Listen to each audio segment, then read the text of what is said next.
묵상하기 위해 오신 우리 늘찬양 성도님들을 예수님의 이름으로 사랑하고 축복합니다. 오늘 이 시간도요, 우리 주님의 말씀이 꿀보다도 더 달게 느껴지시길 소망하면서 제가 기도로 시작하겠습니다. 하나님 감사합니다. 지금 이 시간에 우리가 함께 묵상을 시작합니다. 우리의 힘이 아니라 성령님의 힘으로, 성령님이 주시는 조명과 지혜로 말씀을 깨달을 수 있도록 도와주시고, 또 삶으로 살아낼 때도 성령님의 힘으로 살아낼 수 있도록 붙잡아 주세요. 감사하신 예수님 이름으로 기도드렸습니다. 아멘. 네, 오늘은 애굽이여 망하였도다 라는 제목으로 예레미야 46장 13절에서 28절 말씀 같이 보겠습니다. 먼저 세번역 말씀입니다. 주님께서 예언자 예레미야에게 바빌로니아 왕 느부갓네살이 이집트 땅을 치려고 올 것을 말씀하셨다. 너희는 믹돌에서 외치고 멤피스와 다바네스에서도 외쳐서 온 이집트에 알려라. 너희는 이렇게 전하여라. 너희는 어서 방어 태세를 갖추어라. 사방에서 전쟁이 일어나서 너를 삼킬 것이다 하여라. 어찌하여 너의 힘센 황소가 거꾸러졌느냐. 주님께서 그를 메어치셨기 때문에 그가 서서 견딜 수가 없었다. 너희의 많은 군인들이 비틀거리고 쓰러져 죽으면서 서로 말하기를 어서 일어나서 우리 민족에게로 돌아가자. 이 무서운 전쟁을 피하여 우리의 고향 땅으로 돌아가자 하였다. 이제는 이집트 왕 바로를 기회를 놓친 떠버리라고 불러라. 나는 왕이다. 나의 이름은 만군의 주다. 나의 삶을 두고 맹세한다. 너를 공격하는 군대의 힘은 산들 사이에 우뚝 솟은 다볼산과 같고 바닷가에 높이 솟은 갈멜산과 같다. 딸 이집트의 백성아, 너희는 짐을 꾸려서 잡혀갈 준비를 하여라. 멤피스는 황무지로 바뀌어서 아무도 살 수 없는 폐허가 될 것이다. 예쁘디 예쁜 암송아지 이집트가 이제는 북녘에서 마구 몰려오는 새파리 떼에 시달리는 암송아지가 될 것이다. 사서 들여온 용병들은 살진 송아들이다. 파멸의 날이 다가오고 징벌의 시각이 다가오면 그들마저도 버티지 못하고 돌아서서 다 함께 달아날 것이다. 적들이 군대를 거느리고 밀어닥치며 그들이 벌목하는 사람들처럼 도끼를 들고 이집트를 치러 들어오면 이집트는 소리를 내며 도망치는 뱀처럼 달아날 것이다. 나 주의 말이다.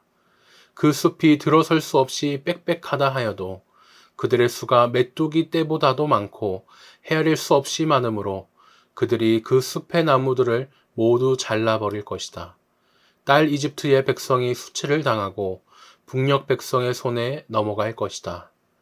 나 만군의 주 이스라엘의 하나님이 말한다. 보아라, 내가 테베의 신 아몬에게 벌을 내리고 바로와 이집트와 그 나라의 신들이나 왕들에게도 벌을 내리고 바로뿐만 아니라 그를 의지하는 사람들에게도 벌을 내리겠다. 내가 그들의 목숨을 노리는 바빌로니아 왕 느부갓네살과 그 부하들의 손에 그들을 넘겨주겠다. 그러나 그런 다음에도 그 땅에는 다시 예전처럼 사람이 살게 될 것이다. 나 주의 말이다. 나의 종 야곱아, 너는 두려워하지 말아라. 이스라엘아, 너는 무서워하지 말아라. 내가 너를 먼 곳에서 구원하여 데려오고 포로로 잡혀간 땅에서 너의 자손을 구원할 것이니 야곱이 고향으로 돌아와서 평안하고 안정되게 살 것이며 아무런 위협도 받지 않고 살 것이다. 나 주의 말이다. 나의 종 야곱아, 너는 두려워하지 말아라. 내가 너와 함께 있다. 내가 너를 쫓아 여러 나라로 흩어버렸지만 이제는 내가 그 모든 나라를 멸망시키겠다. 그러나 너만은 내가 멸망시키지 않고 법에 따라서 징계하겠다. 나는 절대로 내가 벌을 면하게 하지는 않겠다. 아멘. 다음으로 쉬운 성경입니다. 이것은 여호와께서 예언자 예레미야에게 이집트를 공격하러 올 바빌로니아 왕 느부갓네살에 관해 하신 말씀입니다. 이 말씀을 이집트에 알리고 믹돌과 놉과 다바네스에서 선포하여라. 사방에 전쟁이 일어났으니 굳게 서서 전쟁 준비를 하라고 말하여라. 이집트야, 어찌하여 너의 용사들이 거꾸러졌느냐? 여호와께서 그들을 밀쳐버리셨으므로 그들은 설 수 없었다. 많은 군인들이 넘어지고 쓰러져서 서로 뒤엉켜 버렸다. 그리고 서로 말하기를 일어나 돌아가자.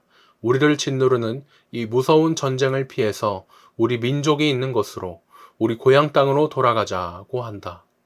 그들은 고향 땅에서 이집트 왕 파라오는 허풍선의에 지나지 않는다. 이제 그의 때는 지나갔다고 말한다. 만군의 여호와께서 말씀하신다. 나의 삶을 두고 맹세한다. 산들 가운데 우뚝 솟은 다볼산같이 바닷가에 높이 솟은 갈멜산같이 강한 군대가 올 것이다. 이집트 백성아, 짐을 꾸려 포로가 될 준비를 하여라. 놉은 황무지가 되어 아무도 살지 않는 폐허로 변할 것이다. 이집트는 예쁜 암송아지 같지만 북쪽에서 쇠파리가 와서 달라붙는다. 이집트가 돈으로 산 군인들은 살진 송아지 같아서 몸을 돌려 도망가니 그들에게는 적의 공격을 막아낼 힘이 없다. 그들이 멸망할 때가 다가오고 있다. 그들은 곧 심판받을 것이다. 이집트는 소리를 내며 도망가는 뱀과 같다. 적군이 점점 가까이 다가온다. 마치 나무를 베는 사람들처럼 도끼를 들고 이집트를 치러 온다.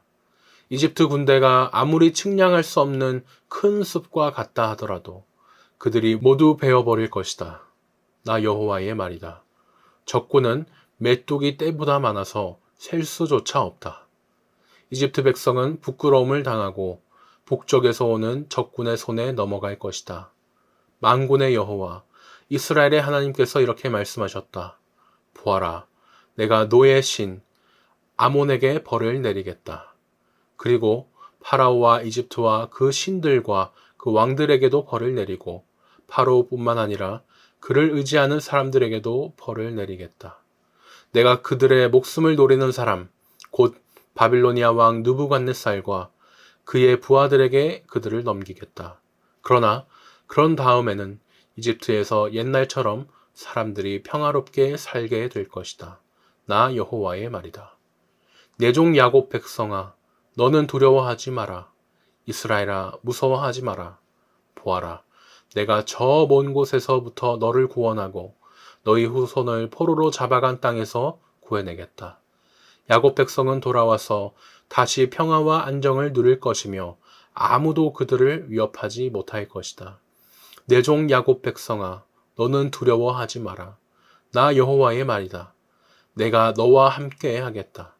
내가 너를 쫓아 여러 나라로 흩어버렸지만 이제 그 모든 나라들을 완전히 멸망시키겠다. 그러나 너만은 멸망시키지 않겠다. 내가 너를 공정하게 심판하겠다. 그러나 심판을 피하지는 못한다. 아멘. 마지막 메시지입니다. 바빌론 왕 느부갓네살이 이집트를 치러 길을 나섰을 때 하나님께서 예언자 예레미야에게 주신 메시지다. 이집트에 알려라. 믹돌의 위험을 알려라. 놉과 다바네스의 경보를 바라여라. 일어나라. 전투 준비를 갖추어라. 전쟁이다. 너희의 황소신 아피스가 왜 달아나겠느냐고? 하나님께서 쫓아버리실 것이기 때문이다. 너희의 오합지졸 군대가 박살 나리라. 병사들이 다들 수군거린다. 어서 여기를 빠져나가자. 고향으로 달아나 목숨을 부지하자. 고향으로 돌아간 그들은 바로를 떠버리 부르나라고 부르리라. 살아있는 나 하나님을 두고 맹세한다. 그 이름이 만군의 하나님인 왕의 포고다. 정복자가 올 것이다. 산들 위로 우뚝 솟은 다볼산 같고 바닷가에 불쑥 솟은 갈멜 같은 자가 올 것이다. 그러니 너희 이집트의 응석바지 딸들아, 유배기를 위해 행장을 꾸려라. 곧 멤피스가 초토화되어 잡초만 무성한 폐허로 변할 것이다. 정말 안 됐구나. 이집트, 그 어여쁜 암송아지가 북녘에서 몰려오는 쇠파리 떼의 공격을 받다니. 자기를 보호하려고 살진 송아지들 같은 용병들을 고용했지만 목숨이 위태로워지자 그들은 다 내뺀다. 하나같이 겁쟁이인 그들, 험한 길을 만나면 쉬운 길로 달아나 버린다. 적군이 대거 침입해오면 이집트는 뱀처럼 미끄러져 내뺄 것이다. 벌목꾼처럼 도끼를 휘두르며 몰려온 그들이 나라를 초토화시킬 것이다. 하나님의 보호다. 그 무엇도 그 누구도 성치 못하리라. 침략자들은 수를 헤아릴 수 없는 메뚜기 떼 같으리라. 딸 이집트를 북쪽에서 온 파괴자들이 강탈하고 겁탈하리라. 만군의 하나님, 이스라엘의 하나님께서 말씀하신다. 내가 테베의 신 아몬과 이집트와 그 나라의 신과 왕들, 또 바로와 그를 믿는 모든 자들에게 재앙을 내릴 테니 잘 보아라. 내가 그들의 목숨을 노리는 자들, 곧 느부갓네살과 그의 군대의 손에 그들을 넘겨줄 것이다. 이집트는 1000년 전으로 돌아가리라. 그러나 언젠가는 그 땅에 다시 사람들이 살게 될 것이다. 하나님의 보고다. 나의 종 야곱아, 그러나 너는 두려워할 것 없다. 이스라엘아, 너는 걱정할 것 없다. 고개를 들어라. 내가 그 먼 나라에서 너를 구해줄 것이다. 유랑의 땅에서 내 자녀를 데리고 나올 것이다. 야곱의 삶은 다시 정상을 되찾을 것이다. 안전과 평안을 누리며 만사가 순조로울 것이다. 그렇다. 나의 종 야곱아, 너는 두려워할 것이 전혀 없다. 마음 놓아라. 내가 너의 편이다. 내가 너를 내쫓아 여러 사악한 민족들 사이로 흩어버렸지만 이제 그 민족들을 내가 끝장낼 것이다. 그러나 너는 망하지 않으리라. 아직 내게 할 일이 남아있다. 나는 너를 공정하게 벌할 것이다. 그렇다. 너는 아직 내게 끝나지 않았다. 아멘. 지금까지 저희가 세번역 신약성경 메시지 이렇게 3번 말씀을 들었습니다. 우리가 흔히 우상을 섬긴다 이렇게 하면요, 다른 곳에서 뭐 절을 하거나 뭐 어떤 형상 앞에서 기도하거나 그런 것을 떠올립니다. 하지만 이런 것들은 행동이죠. 사실은 이 우상을 섬긴다는 것은 생각에 가깝습니다. 내 생각에 하나님만 계시면 된다 이게 아니라, 이것만 있으면 내가 행복할 것 같고, 이것만 해결되면 내 생에 이제 더 이상 이룰 것이 없고 여한이 없고, 이것이 잘 돼야 내가 잘 될 것 같고, 이런 것들이 있죠. 돈, 뭐 건강, 가족, 권력, 이 모든 것이 사실 우상이 될 수 있습니다. 지금 이 유다 나라에도 우상이 있죠. 바로 애굽입니다. 하나님을 의지하지 않고 이 우상을 섬겨서 바벨론에게 망했는데, 지금도 계속 애굽을 이번에는 우상으로 삼아서 이 애굽만 우리가 잘 붙잡으면 안전할 것 같은데 생각하기 때문에 지금 또 다른 우상을 섬기고 있는 겁니다. 하지만 애굽은요, 결코 이 유다의 안전을 책임져 주지 않습니다. 애굽도 심판의 대상이기 때문입니다. 큰 1번입니다. 13절에서 19절을 보니 유다가 믿었던 애굽은 불타고 황폐해질 것입니다 라고 합니다. 하나님이 애굽에 관해 예레미야에게 주신 말씀은 무엇입니까? 13절에서 17절을 보니 애굽이 바벨론 군대의 사방으로 에워싸여 칼에 쓰러지고 망할 것이다 라고 합니다. 유다의 남은 자들은요, 바벨론을 피해 애굽으로 도망칩니다. 하지만 그 애굽도 하나님은 심판하십니다. 2번입니다. 바벨론 군대가 위용을 드러낼 때 애굽은 어떻게 됩니까? 18절과 19절을 보니까 애굽은 바벨론 군대에 의해 불에 타서 황폐해진다라고 말씀합니다. 전에 유다 나라가 바벨론에게 공격당할 때 애굽 군대가 출동해서 도와준 적이 있습니다. 하지만 그것도 애굽 군대가 돌아가고 나니까 다시 바벨론이 쳐들어와서 결국 이 유다 나라가 망하게 됐죠. 그런데 그때를 또 잊고 다시 또 애굽에게 의지하려 하고 있습니다.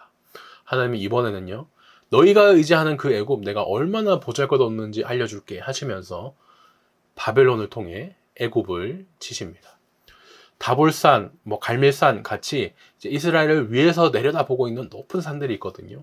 이런 산들을 말씀하시면서 바벨론이 애굽을 압도적으로 이렇게 누를 것이다 라는 것을 말씀합니다. 애굽의 군인들은 쓰러져서 일어나지 못하고 백성들은 포로가 되고 용병조차 애굽을 버리고 도망치게 되는 그런 일들이 일어날 것이라고 말씀합니다. 나눔 1번입니다. 유다 나라는요, 애굽을 구원의 동아줄로 생각하고 붙잡았어요. 하지만 결국에 애굽마저 하나님의 심판을 받아서 예루살렘처럼 불타고 말았습니다. 내가 굳게 믿고 의지하는 것, 그것이 도움이 되지 못하거나 오히려 반대로 해가 된 경험이 있다면 언제였는지 한번 생각해 보면 좋겠습니다. 큰 2번입니다. 20절에서 28절을 보니까 하나님은 심판 중에도 구원의 소망을 남겨놓으십니다. 1번 질문, 암송아지, 쇠파리, 뱀, 벌목하는 자는 각각 무엇을 상징합니까? 20절에서 24절을 보니 암송아지와 뱀은 애굽이고요. 쇠파리 떼와 벌목하는 자는 바벨론을 상징합니다. 암송아지는 특히 애굽 여신을 상징하는데요. 이제 애굽 사람들이 생각했을 때는 이 우상이 자기들을 잘 돌봐주니까 우리고 잘 먹고 잘 사는 거야 이렇게 생각을 한 겁니다. 근데 이 암송아지를 지금 쇠파리 떼가 괴롭히고 있죠. 바벨론이라고 제가 말씀을 드렸는데 바벨론이 애굽을 괴롭힌다라는 예언입니다. 또 벌목하는 자, 나무꾼이죠. 이 벌목하는 자가 숲에 나무를 베어내면요, 뱀들이 쌩 하고 이렇게 도망치는 모습을 저희가 상상할 수 있습니다. 이 도망치는 뱀이 애굽이죠. 하나님은 이 바벨론을 쓰셔가지고 애굽을 벌하시는데 유다는 이런 애굽 더 이상 믿으면 안 되겠습니다. 2번입니다. 하나님이 애굽을 심판하시면서도 남겨놓으신 은혜는 무엇입니까? 25절과 26절을 보니까 애굽을 바벨론의 손에 넘기시겠지만 그 후에는 애굽에 이전같이 사람이 살게 할 것이라고 말씀을 합니다. 아몬은 애굽에서 오랫동안 정말 중요하게 모셔진 우상입니다. 지금도 그래서 이집트에 가장 큰 아몬 신전이 남아 있습니다. 하나님께서 이제 심판의 대상을요, 애굽 바로뿐만 아니라 애굽의 우상들에까지 넓히십니다. 우상을 잘 섬기는 유다 백성이 애굽의 바로 이후에 그 다음에 우상까지 이렇게 의지할 수 있기 때문에 정말 철저히 애굽을 심판하시는 것이죠. 근데 이렇게 놀랍게도 철저히 심판을 하시는데 나중에 애굽이 회복될 것을 또 말씀하세요. 심판을 하시면서도 여전히 은혜를 베풀어 주시고 계시는 그런 모습을 저희가 보게 됩니다. 3번입니다.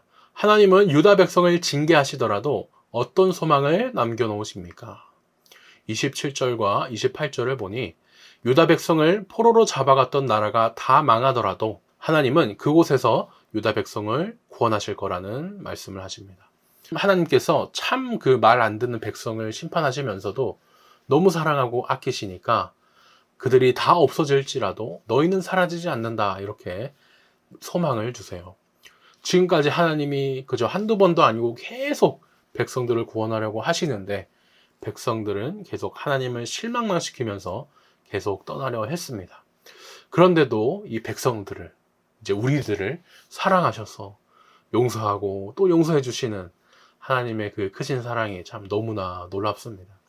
이런 죄인인 나를 죄 없다 해주신, 우리가 그 사랑을 또 알기 때문에 우리는 어떻게 하겠습니까? 우리가 죄를 계속 지음에도 불구하고 계속 회개하면서 내가 그래, 하나님이 죄 없다 해주신 사람인데 그렇게 합당하게 살아야지, 죄를 떠나 거룩하게 살 힘을 얻게 됩니다. 함께 기도 제목 나누겠습니다.